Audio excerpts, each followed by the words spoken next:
All right, good afternoon, and thank you for joining our session on turning the tables on the industry's biggest challenges. My name is Penny Langenfeld, Brand Solutions Director at DoubleVerify, working with brands across Southeast Asia and India. DoubleVerify is a leading media, measurement and analytics company, and we work with a number of Fortune 500 advertisers globally to measure authentic media quality, especially when it comes to brand safety, fraud, and viewability. Do I have a clicker?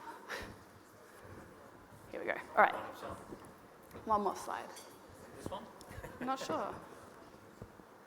Try it and see. I'm guessing green is good. Okay. Here we go. DV's vision has been consistent since we launched 14 years ago, and that is to make the digital advertising ecosystem stronger, safer, and more secure. We are in the business of trust. By ensuring that digital ad transactions are transparent and performing, we are building a crucial confidence between buyers and sellers in the media space.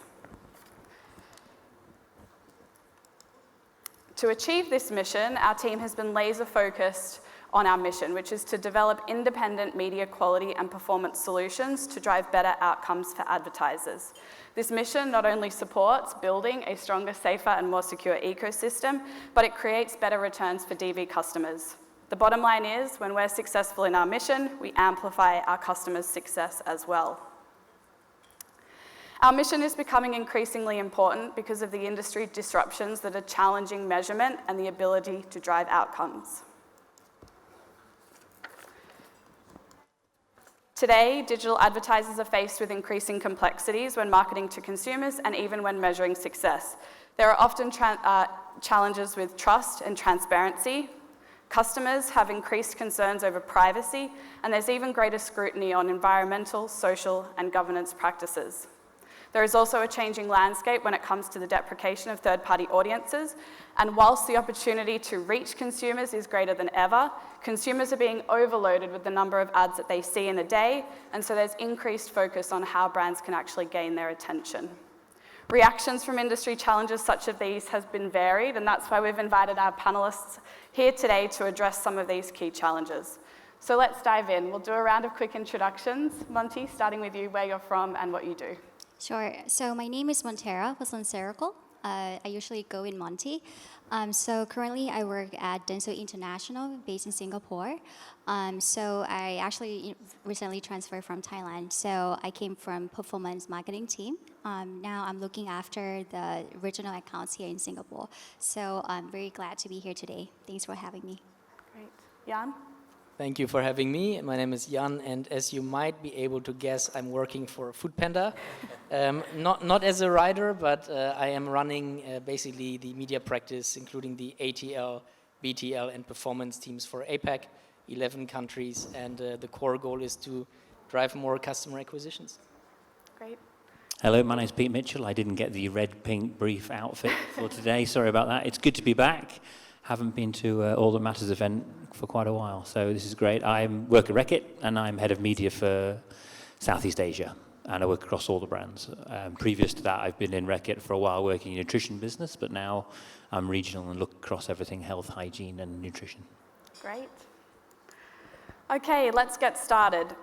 We're going to kind of bust 4 different myths today with the panelists here.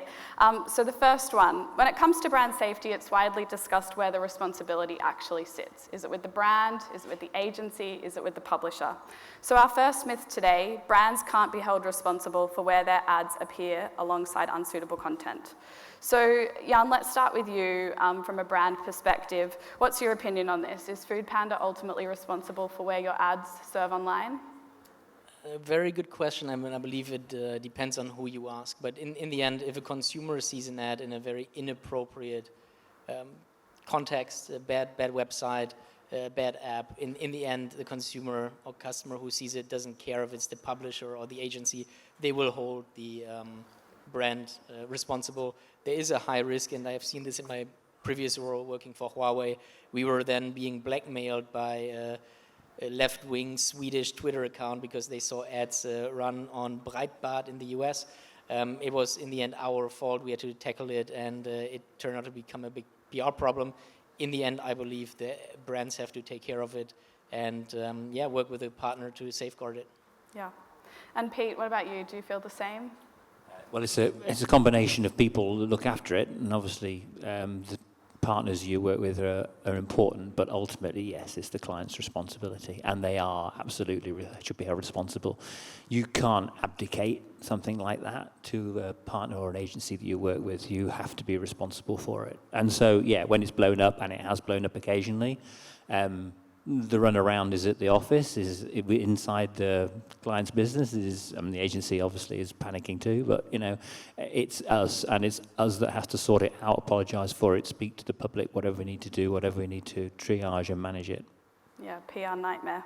And then Monty, from an agency standpoint, where do you guys fit in when it comes to this? Do you work alongside the brands? Do you work with independent parties? Right, so I think for agencies, we will play a significant role in help brands to identify, brand safety. Basically, what kind of contents are being unsuitable, what contents are being unsafe, what contents are being sensitive. So definitely, like brands, agency also need to work, along with a trusted partner. Yeah. Okay.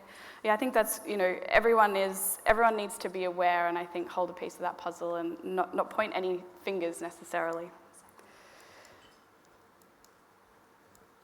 All right. Number 2, so we've been talking about it for a while, and I know there's been a lot of discussion over the past few days about this as well, but with the deprecation of third-party audience cookies, brands are having to explore different opportunities to target consumers. So be that contextual targeting, leveraging greater first-party data, and of course other options as well. So for our second myth, I can no longer reach the right audience without third-party data. Monty, let's start with you on this one. Do you think this is true? And I guess what other options are you looking into? I'm sure there's been a lot of strategy and planning that you guys are doing with your clients. So what are you looking into as we look at the deprecation of third-party cookies? Sure. I can actually take a whole day just being on this. So basically, there are so many alternatives right now that you can work on your data infrastructure, even if you don't have third-party data, right? I mean, recently we are aware that Google just announced that, cookie cutting will be delayed until 2024. So even though this gets delayed, we know this is coming for sure. This is approaching. So I would just break down in just 2 rough situations. So the first situations is when brands have first-party data, which is your CRM data, or you already have your own data sitting on your websites or your assets. And then you also have the second-party data, which means that those data that you have from your partners, right? So if you have these data already, basically there are 2 questions that you need to address yourself. First is, how would you integrate these data all together to deliver your business needs? Whether you want to maximize your returns, or you just want to have a full data, overarching data strategies. And then there's this second question is, what's your short-term goal and what is your long-term goal of having these data, to be in place? So that's a situation where you have first-party data and second-party data. But if you don't have these, there's another alternative as well, where you can, consider to use addressable solutions like, these, customs, segmentations that are available from the partners. Great. And Pete, how is Reckitt preparing for the future with third-party audience data? Completely depends upon the category. I mentioned nutrition, hygiene, health, and they're all quite different. So the good news is the nutrition business, which is mostly infant nutrition and children's nutrition, although there is adult nutrition as well, is wholly reliant on first-party data, because as a category, it's a high consideration category. So you have to build a lot of stuff to convince people to actually trial products, etc., for their children and babies in particular. So arguably the most important part of the piece that we put together in media and communications is actually the owned piece. The paid piece drives that. So we have some pretty robust CDP databases on mums. The US and in this region, Thailand in particular, Malaysia and Philippines. So we use a lot of that for that. Then you've got some jewels as well, like Durex, for example, where you have a big e-com business with Durex. So naturally, it's easier to buy condoms and lube online than it is to go necessarily into a 7-Eleven. for a lot of people, so you have a lot of sign-ups for that, you have a lot of information for that, but once you go down to hygiene products, for even from Airwick or right the way down to Lysol, or not saying they're on a category of going down, I'm talking about less relevant for first-party data, they're going to have to be more broadcast, they're going to have to be more contextual, they're going to have to be go full circle back to where we were in terms of landing in environments that have a relevancy to that particular brand, its brand story, what it's talking about, what its comms are. We do that anyway, but these days we're doing it with a whole bunch of second and third party data. Not so much in nutrition, but the other two, yeah, it's going to be there's going to have to be some kind of reason why you'd want to have a relationship with the brand, as a hygiene brand or a health brand, even Nurofen, for example. And then why are you going to give some information about yourself? Why would you do that? What are you going to get back in exchange? It's pretty straightforward for nutrition. You go on this journey of content and all kinds of other things that we give, and then obviously there's value off, et cetera, et cetera. That's a long journey, and nutrition is unique like that. And sexual well-being, or intimate well-being as we call it now as well, for all of the Durex work. But for the more household products, yeah, that's going to be a little trickier. That's going to be more environmental. And then Yard, for foodpanda, first-party data, contextual targeting, what are you guys focusing on? I would say we currently focus really on our first-party data and trying to maximize that. We obviously have, I think, the luxury of also working with a number of partners, so second-party data is key. But I think the real question here is like, what does it look like in 12 months, 24 months, 36 months? I have to admit, I have a little trust left in these big partners not changing drastically. So I think for us in particular, the long-term strategy really is to build a very robust first-party and second-party strategy and maximize that in general. I would say the reliance on third-party for us is decreasing a lot. Okay, great. So environmental, social and governance, or ESG practices, are being more widely scrutinized by brands and consumers alike. We're hearing more about what brands are doing to tackle this. I think this is coming up a lot. So myth number 3, ESG is increasingly becoming a complex challenge. We're keen to hear from the brands on this one. I know that both Reckitt and foodpanda have quite robust policies in place when it comes to some of these things. So Jan, do you think this is a complex challenge for brands, and what are some of the things that foodpanda are doing in this space? I think it depends a bit on what the exact definition of complex challenge is. Is it a challenge? For sure. I think the way we are tackling it is, and we have a campaign where we work with a lot of restaurants that are delivering in health-friendly boxes or environmental-friendly boxes. We are putting a PR piece on top of that. We are also priding ourselves on the amount of less traffic we are creating, less congestion we are creating. I think we have reduced the amount of forks and knives out of plastics in the millions across the region. So I would say it's a super important topic linked to sustainability. Is it super complex? Again, it depends a bit on the definition, but it's a super interesting opportunity that I think will continue to grow in the future. We are also working with specific partners like Teats, for example, for our Green Challenge, where some of the media budget goes back into supporting various courses. So overall, I think this is a category that is only going to go and grow in the future, and it is something that the marketing team and PR team should be owning together. Yeah. Pete, I know this is quite a passionate topic for you. I won't talk about the environment, we'll be here all day and all night. But I'll talk about the social piece. Certainly as far as our brands with regards to Vanish, or I would say, well, Vanish is a big one, because what's happening with that is that there's been a trend, as we know, for some time now in fast fashion around the idea that your clothes are cheap and easy, and they become fairly disposable, and that goes into an awful lot of landfill, and it's propelled a whole industry through manufacturing centres throughout this part of the world and South Asia to produce low-cost clothing. Vanish's mission in that is to say, look, if you use Vanish, your clothes last an awful lot longer, and they do, and therefore you don't have to go through and recycle, or you can recycle your clothes for a lot longer, they last a lot longer for you, they're in better condition, etc., etc. Not just, that was a big shift for them because they're a stain remover. And to convince a global brand team that they weren't just a stain remover anymore took a very, very, very long time. But eventually it did, and it landed very well, and it's worked very well for them. We have a mission around that, which is to basically get people to buy a lot less clothes and hang on to the ones they've got and not fill landfill. And the other one is Finish tablets as well. If you use Finish tablets on certain cycles, you're actually using a lot less water than if you're even hand washing. Just park for a second the fact you need to buy, obviously, a dishwasher and the electricity it runs to use it.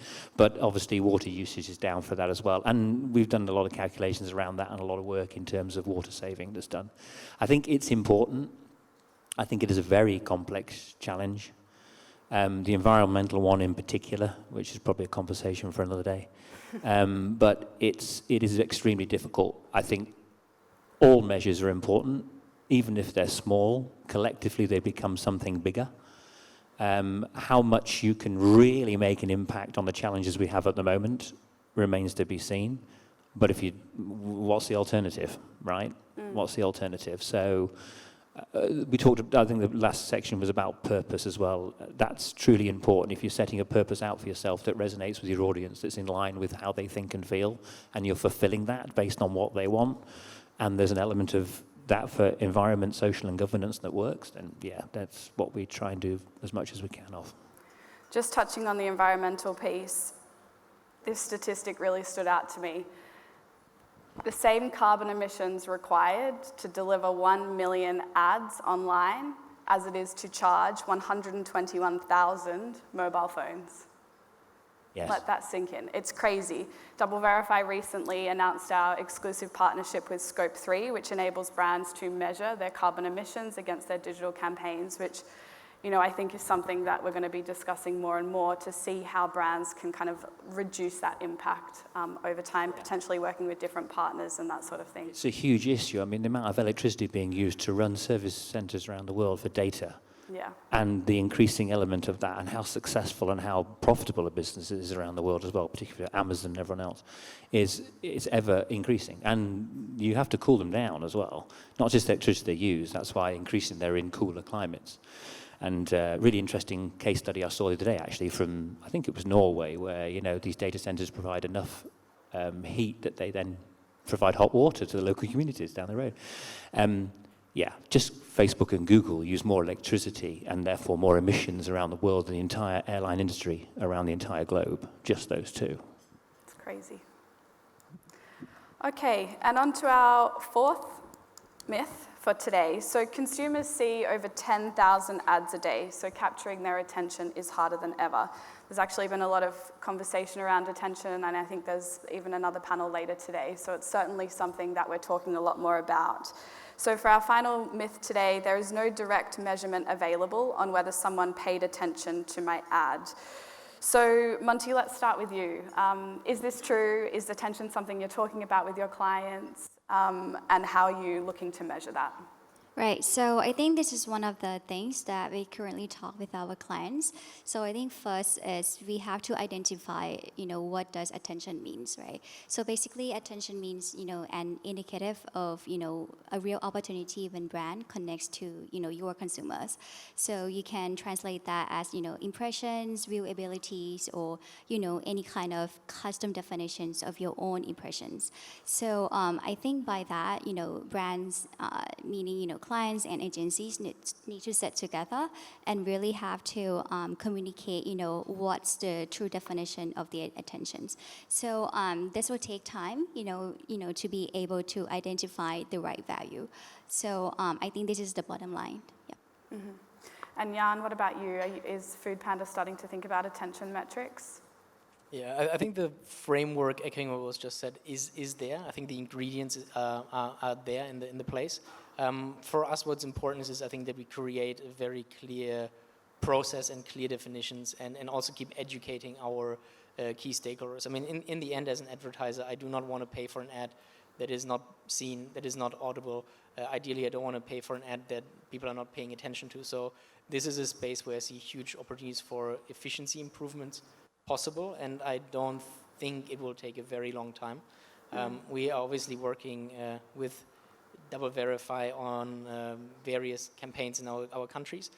but there's a lot of room for us to grow and improve. So I think this will probably take us another 6 to 12 months to really start figuring out on how it works. Also, the definition might vary a little bit per partner. We need to look into very short attention span formats like Reels, I think in a different way than the way we look at video on YouTube. So I think to really crack down and create a very clear framework and use case might take a little bit of time, but this is something I'm personally very passionate about, and we will find a way to make it happen. Yeah.